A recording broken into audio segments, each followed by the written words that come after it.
राजधानी दिल्ली में किस तरह से प्राइवेट स्कूल की फीस बढ़ोतरी की लगातार साल दर साल लगातार मनमानी चल रही है और पेरेंट्स उससे लगातार परेशान हैं। कई सारे हम लोग के साथ पेरेंट्स हैं जो कि इंद्रप्रस्थ वर्ल्ड स्कूल के हैं पश्चिम विहार के। सर आप पहले तो अपना नाम बताइए कि बच्चे किस क्लास में हैं। मनीष बंसल। मेरे यहाँ पे 2 बच्चे हैं, एक 3rd क्लास में, एक 4th क्लास में। यहाँ पे हम फीस भरने से बहुत ज़्यादा परेशान हैं। बहुत ज़्यादा फ़ीस हाइक हुई है, 62% फ़ीस हाइक हुई है 2 साल के अंदर अंदर। इसलिए हम सब यहाँ प्रोटेस्ट कर रहे हैं। हम पहले भी यहाँ पे आए थे, कोई सुनवाई नहीं हुई, कोई प्रिंसिपल ने कुछ हमें कोई ऐसा जवाब नहीं मिला जिससे हम सेटिस्फाइड हों, या कोई ऐसा एक्शन नहीं लिया गया अभी तक। कोई गवर्नमेंट की तरफ से कोई एक्शन नहीं लिया, कोई स्टेट ऑर्डर नहीं दिया गया कि जब तक हमारी इस मुद्दे पे बात नहीं हो जाती, वेदर वो बढ़े ना बढ़े, अब वो तो गवर्नमेंट की और स्कूल की बात होगी तभी होगा। पर कोई या तो इस पर स्टे ऑर्डर लगे या कुछ हमें कहा जाए कि हमें फ़ीस भरनी पड़ेगी तो हम भरेंगे, वरना कल को बच्चों को परेशान किया जाएगा।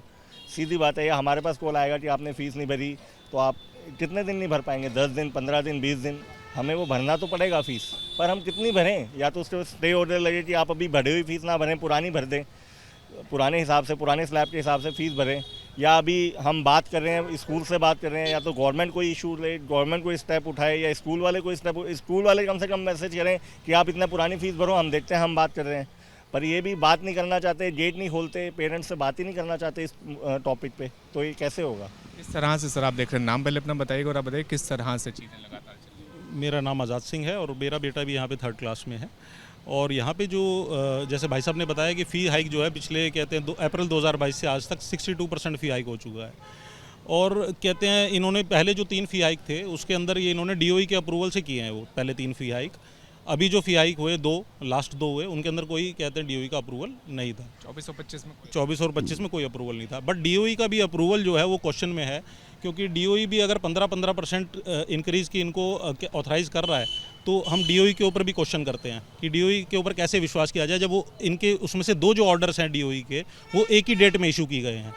इन्होंने कहते हैं 31 मई 22 को DOE ने 2 ऑर्डर इशू किए हैं, एक 10% का, एक 5% का। किस तरह से DOE ये एक्शन ले रही है? और DOE इनको हर एक अप्रूवल के अंदर वार्निंग दे रही है कि आप अपनी बुक्स को मैनेज कीजिए, कहते हैं वरना आपके ऊपर एक्शन होगा। कब की बात है? कब की बात? ये हर एक कहते हैं DOE के अप्रूवल के अंदर, तीनों अप्रूवल्स के अंदर DOE ने इनको कब हुए थे तीनों? साल अगर साल दर साल तो के 2 तो मई 22 में ही हुए हैं और एक 23 के लिए हुआ है।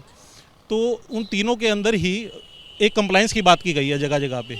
जैसे स्कूल बसेस आपने कहते हैं स्कूल फंड से खरीद ली, वो नहीं खरीद सकते आप। तो इस तरीके के कई कंप्लाइंसेज हैं जो इन्होंने नहीं फॉलो किए। उसके ऊपर वार्निंग दी है DOE ने, लेकिन DOE ने एक्शन क्यों नहीं लिया? हर बार उन्होंने इनको लड्डू थमा दिया कि फ़ी हाइक कर लो। तो कहीं ना कहीं DOE के ऊपर भी कहते हैं हम विश्वास नहीं कर सकते, कोई सेंट्रल बॉडी आए वो ऑडिट करे इस चीज़ का। ऐसे तो फिर इनकी मनमानी चलेगी, फिर ये कभी भी किसी भी टाइम फीस बढ़ा सकते हैं। ऐसा नहीं कि इन्होंने हमें मार्च में बता दिया हो, फेब में बता दिया हो। 8 अप्रैल से स्कूल सेशन स्टार्ट होता है, सबको पता है। 2 या 3 अप्रैल जो फ़ी का मैसेज आ रहा है कि आपको इतनी फ़ीस पे करनी है, फ़ीस बढ़ के आ रहा है, कोई इंटीमेशन नहीं है, कोई कुछ नहीं है, कोई ऐसा कोई स्लैब में नहीं लिखा हुआ कि हर साल 10% फ़ीस बढ़ेगी। तो ऐसा क्यों? और बात रही DOE की, एक बार मैंने सुना था पीछे, जब DOE ने पीछे इनको फ़ीस बढ़ाने का 2022-2023 में किया था, तो शायद आई डोंट नो, मतलब अगर मैं गलत हूँ तो मुझे प्लीज़ मेक मी करेक्ट। इन्होंने पीछे कुछ किया था तो हाई कोर्ट ने स्टे लगाया था कि कोई भी स्कूल फ़ीस नहीं बढ़ाएगा, लेकिन इनका केस चल रहा था। बाद में सुनने में आया था कि हाई कोर्ट से केस स्कूल एसोसिएशन जीत गया, तो उन्होंने एकदम फ़ीस हाई कर दी थी। तो ऐसा भी कुछ है, तो अभी भी कोर्ट को कुछ स्टे ऑर्डर लगाना चाहिए, या जो हमारी गवर्नमेंट है, आशीष सूद जी जो हमारे एजुकेशन मिनिस्टर हैं, उनको आगे आगे कुछ स्टेप लेना चाहिए पेरेंट्स के लिए, या पता नहीं क्या होगा। सर आपका मतलब क्या नाम है? मेरा नाम संदीप गुप्ता है और मेरा बच्चा 5th क्लास में पढ़ता है। तो हम तो ये कहेंगे कि भाई हमसे एनुअल डे के ही पैसे लेते हैं, हर पिकनिक के ही पैसे लेते हैं, हर चीज़ के पैसे लेते हैं, और फिर एनुअल चार्जेस का मतलब क्या है? और उन खर्चों को जो हमसे कैश में लेते हैं वो ये अपने खुद के खर्चे में दिखाते हैं ताकि ऑडिट एक्सपेंसेस ज़्यादा हो जाएं, उस हिसाब से फ़ी हाइक कराते हैं। उन चीज़ों की भी जांच होनी चाहिए, सारी चीज़ों की। अपने जो खर्चे हैं ये जब DOE को प्रपोजल देते हैं फीस बढ़ाने के लिए कि हमारे पास फंड नहीं है स्कूल चलाने के लिए, तो ये खर्चे ज़्यादा दिखाते हैं, अपने इन्फ्लेटेड एक्सपेंसेस दिखाते हैं, डमी टीचर्स की सैलरी दिखा देते हैं। इन सब चीज़ों की जांच होनी चाहिए। क्या टीचर्स को फुल स्केल दे रहे हैं, जो गवर्नमेंट का पे स्केल है उसके हिसाब से सैलरी दे रहे हैं, नहीं दे रहा? कोई भी प्राइवेट स्कूल में गारंटी लेता हूँ नहीं दे रहा होगा, और वो अगर दे भी रहे हैं तो वो कैश विड्रॉ करा के वापस ले लेते हैं उनसे जी।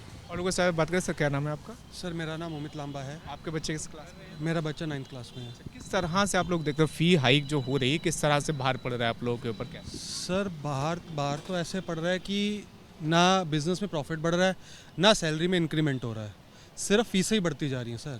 हर रोज़ हर साल दर साल क्या है कि जब मेरा बच्चा ने यहाँ पे स्टार्ट किया था तो 15,000 रुपीज़ क्वार्टर की थी, आज 17,000 रुपीज़ पर मंथ की है। इतना किसी भी बिजनेस में प्रॉफिट नहीं है सर जितना प्रॉफिट यहाँ पे है। डेवलपमेंट के नाम पे जो एक्स्ट्रा चार्जेस लिए जा रहे हैं, एनुअल फीस के नाम पे जो एक्स्ट्रा चार्जेस लिए जा रहे हैं, ट्यूशन फीस के नाम पे एक्स्ट्रा चार्जेस जो लिए जा रहे हैं, वो किस बात के लिए जा रहे हैं, क्यों लिए जा रहे हैं? कुछ तो पेरेंट्स को भी एज वी पेरेंट्स हमें पता होना चाहिए ना कि किस वजह से बढ़ रही है इतनी फीस, क्यों बढ़ रही है इतनी फीस, डेवलपमेंट किस चीज़ की डेवलपमेंट हो रही है।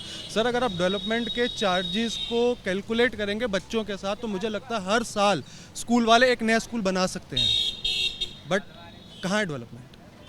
एक बात बताइए, अब जैसे आप मतलब जॉब करते हैं आप, हाँ जी, मैं जॉब में जब हम लोग देखते हैं आईटी में भी अगर हम लोग देख लें तो हर साल एवरेज अप्रेजल जो होता है 6 से 7%, 8% के बीच होता है, लेकिन जो स्कूल जो फीस बढ़ाते हैं वो हर साल 10% 15% बढ़ा लेते हैं। किस तरह? एक्चुअल से इसमें है क्या, अगर मैं आईटी सेक्टर की अगर मैं बात करूँ तो पिछले आपका 2-3 साल से लगातार तो वही आपको 0% हाइक पे चल रहा है, ठीक है।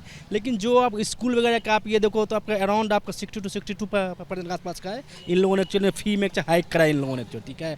तो एक आम जो आपका जनता है, आम जो आप पब्लिक, उन लोग का पॉकेट पर बहुत ज़्यादा एक्सपेंस वो आपको बोझ पड़ता है एक्चुअली में, कि मतलब इतना ज़्यादा फी बढ़ रहा है, बच्चों को लोग यहाँ पे कैसे लेके आएगा बच्चों को फ्री में, ठीक है। वो एक्चुअली में आपका बहुत बड़ा मुद्दा है ये एक्चुअली। मैम कहते आप भी आपसे भी जब बात करें, मतलब बच्चा मतलब किस क्लास में है आपका? यही बच्चा है? मेरे 2 बच्चे हैं और मेरे एक थर्ड में है और एक पीएस में है।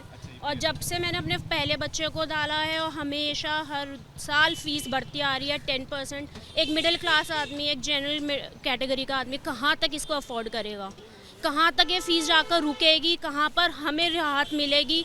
सेंट्रल से हो चाहे स्टेट से हो, कहाँ पर हमें जाकर राहत मिलेगी? कौन हमारी पुकार सुनेगा? मुझे नहीं पता। मुझे बहुत टेंशन होती है अपने बच्चों की एजुकेशन को लेकर। मेरा एक बच्चा घर पर बैठा हुआ है जिसको मैं छोड़कर आई हूँ और एक को लेकर आई हूँ क्योंकि मुझे स्ट्रेस है। बहुत से पेरेंट्स यहाँ पर नहीं आए हैं, सिर्फ हम 4-5 लोगों से कुछ नहीं होगा। और भी पेरेंट्स को आना पड़ेगा जिनको अपने बच्चों को अच्छी एजुकेशन देनी है, जिनको अपने बच्चों को पढ़ाना है, एक अच्छे स्कूल में हो चाहे गवर्नमेंट स्कूल में हो, उसको निकल कर आना होगा और अपने बच्चों को एक अच्छी एजुकेशन के लिए उनको कुछ करना होगा। डरे हुए हैं कि स्कूल जो चला रहे हैं वो पावरफुल लोग चला रहे हैं, अगर हम आएंगे हमारा फेस दिखा तो हमारे बच्चों के साथ कुछ गलत हो सके। क्योंकि हमने डीपीएस का जो देखा केस, तो लोग यहाँ भी डरे हुए हैं, इसलिए नहीं है, वरना लोग यहाँ पे खड़े हो जाते सारे आगे। हमारे ग्रुप के अंदर 800 लोग हैं। हमारा जो ग्रुप है व्हाट्सएप ग्रुप जो हमने बनाया पेरेंट्स का, उसमें 800 लोग हैं। लेकिन यहाँ पे क्यों नहीं है 800 लोग? ये डर है लोगों के अंदर, लोग डरते हैं इन लोगों से, डायरेक्ट अपने कहते हैं। हम 4-5 दिन पहले भी स्कूल के आगे सब इकट्ठे हुए थे, लगभग 100 लोग थे, 100-150 पेरेंट्स थे। वो भी इधर उधर छुप रहे थे कि शायद हमारा फेस आ जाए मीडिया में या कुछ आ जाए तो शायद ही हमारे बच्चे को टॉर्चर करेंगे। तो मैं क्या गवर्नमेंट से मेरा क्वेश्चन ये भी है, क्या ये पॉसिबल है? अगर ये है तो फिर हमें भी घर बैठना चाहिए, जो होगा जो ये करेंगे वो हमें मानना पड़ेगा। अगर हमारे बच्चे को परेशान किया जाता है स्कूल में, या कोई भी पेरेंट्स ये सोच के डरे कि ये बच्चे को परेशान करेंगे, क्या हो भी सकता है या नहीं भी हो सकता, अभी हम इस चीज़ को नहीं जानते। अगर ऐसा हो तो फिर हमें भी घर बैठना चाहिए, कल को ये हमारे बच्चे को भी परेशान कर सकते हैं। दूसरा ये है कि पेरेंट्स की रिप्रेजेंटेशन ही नहीं है कहीं पे। अगर एसएमसी जो होता है स्कूल मैनेजमेंट कमेटी, उसके अंदर गवर्नमेंट की गाइडलाइंस कहती है कि पेरेंट्स की रिप्रेजेंटेशन होनी चाहिए। यहाँ पे पेरेंट्स की कोई रिप्रेजेंटेशन नहीं है, कोई डमी है। हाँ, कोई पीटीए भी इनका डमी है। पेरेंट टीचर एसोसिएशन होता है वो डमी है, कोई इलेक्टेड नहीं है। हम 4 साल तो मुझे हो गए यहाँ पे देखते हुए, कोई इलेक्शन नहीं हुआ। मुझे 10 साल हो गए। बल्कि इलेक्शन होना चाहिए, पीटीए सिलेक्टेड होना चाहिए, एक इलेक्टेड बॉडी होती है पीटीए, ऐसा भी कुछ नहीं है। ये सब लोग यहाँ पे क्या है, मिली जुली सरकार चल रही है इनकी, डीओई और इनकी। डीओई इनको वो पूछता है कि आपको फीस बढ़ानी है, ये यहाँ से प्रपोजल भेजते हैं और वो उसको अप्रूव कर देते हैं वार्निंग्स के साथ। और कहते हैं, एक मैं और चीज़ ऐड करना चाहूँगा, हम देख रहे हैं ये पॉलिटिकली भी काफ़ी गर्मा गया है मुद्दा। कहते हैं बहुत सी पॉलिटिकल पार्टीज़ इसमें कूद पड़ी हैं कि हमारे टाइम पे नहीं हुआ था। लेकिन अगर मैं इस चीज़ के ऊपर फोकस करूँ तो 2022 से लेकर 2024 तक 46% फीस बढ़ी है, ये उन्हीं के दौर में बढ़ी है। तो मैं ये कहना चाहूँगा कि हमारी नई गवर्नमेंट जो भी आई है, नई गवर्नमेंट इसको कहते हैं कि इनिशिएटिव ले, उनके पास मौका है हमें दिखाने के लिए कि हमने जो कहते हैं सिलेक्शन किया है, उनको इलेक्ट करके लेके आए हैं कि वो हमारे लिए कुछ करे। तो और ये अगर सेंट्रल से कोई बॉडी आके ऑडिट करे इन लोगों, क्योंकि डीओई पे पेरेंट्स का कोई भरोसा नहीं है। और ये मैं सिर्फ कहते हैं इंद्रप्रस्था के पेरेंट्स के बिहाफ पे नहीं बोल रहा हूँ, मैं दिल्ली के सारे अनएडेड प्राइवेट स्कूल्स के जो पेरेंट्स हैं उनके बिहाफ पे बोल रहा हूँ। We need help here, please help us out. Private स्कूलों ने साल दर साल लगातार फीस बढ़ाई है, उसकी एक तस्वीर आपको दिखाते हैं। सामने आप देखिए, ये इंद्रप्रस्थ वर्ड स्कूल है, पश्चिम बिहार में स्थित है। अब इंद्रप्रस्थ वर्ड स्कूल की इस वक्त जो फीस है वो तकरीबन 12,000 के आसपास की है, लेकिन लगातार ये स्कूल 2022 से लगातार अपनी फ़ीस बढ़ा रहा है। जैसे तस्वीरों में अगर आपको हम लोग दिखाएं और स्कूल के सर्कुलर में अगर आपको हम लोग दिखाएं तो देखिए ये इंद्रप्रस्थ वर्ड स्कूल का 6 अप्रैल 2022 का सर्कुलर है। मंथली फ़ीस कितनी है? टीएस से प्ले स्कूल से 5th तक की 7,556 रुपये 2022 में, अप्रैल 2022 में इस स्कूल की फ़ीस थी, जो बढ़ के अब 2023 में फिर से रिवाइज़ हुआ। 1 मई 2023 में फिर से रिवाइज़ हुआ और फीस हो गई 10,102। देखिए आप 10,102 रुपये फ़ीस कर दी इस स्कूल ने अपनी। फिर उसके बाद 2024 में 5 अक्टूबर 2024 मिड ईयर में इस स्कूल ने अपनी फ़ीस बढ़ाकर कर दिया 10,520। ये देखिए टोटल मंथली फ़ीस कितनी प्रोविजनल हो गई? 10,520। इसी के बाद 1 अप्रैल 2025 को इसी साल फ़ीस कितनी बढ़ाई स्कूल ने? 11,545। और उसके अलावा और भी कई तरह के चार्ज हैं, जिससे ये टोटल फीस 12,000 के आसपास आ गई। तो कुछ इस तरह से लगातार देश की राजधानी दिल्ली के प्राइवेट स्कूल साल दर साल लगातार स्कूल फीस बढ़ा रहे हैं। ये उनके समय में भी बढ़ी थी जो आज विपक्ष में है, ये उनके समय में भी बढ़ रही है जो पहले विपक्ष में थे और आज सत्ता पक्ष में।